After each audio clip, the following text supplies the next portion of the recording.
Hi guys, এক্সামের পরের দিন আমি কিভাবে দিন কাটালাম সেটাই আমি তোমাদের সাথে আজকে শেয়ার করছি। আমার ওয়ার্ড্রোবের শাড়ির জায়গাটা খুবই অগোছালো হয়েছিল, তো আমি ফার্স্ট থেকেই ভেবে রেখেছিলাম এটা আমি ফার্স্টে গোছাবো পরীক্ষা হয়ে গেলে।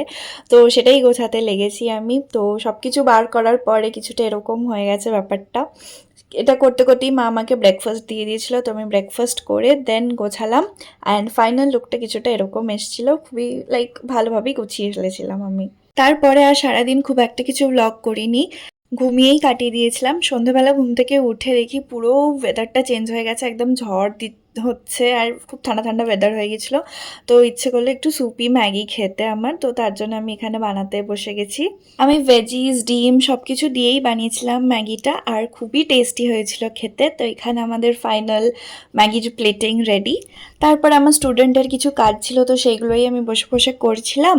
অ্যান্ড পরের দিন সকালবেলা আমাদের একটা মুভিতে যাওয়ার কথা ছিল, তো তার জন্যই যা অ্যাক্সেসরিজ পরবো সেগুলো রেডি করে রেখেছিলাম।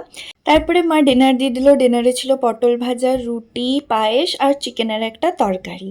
তো এইভাবেই কাটালাম আজকের দিনটা। বাই, দেখা হচ্ছে পরের ভিডিওতে।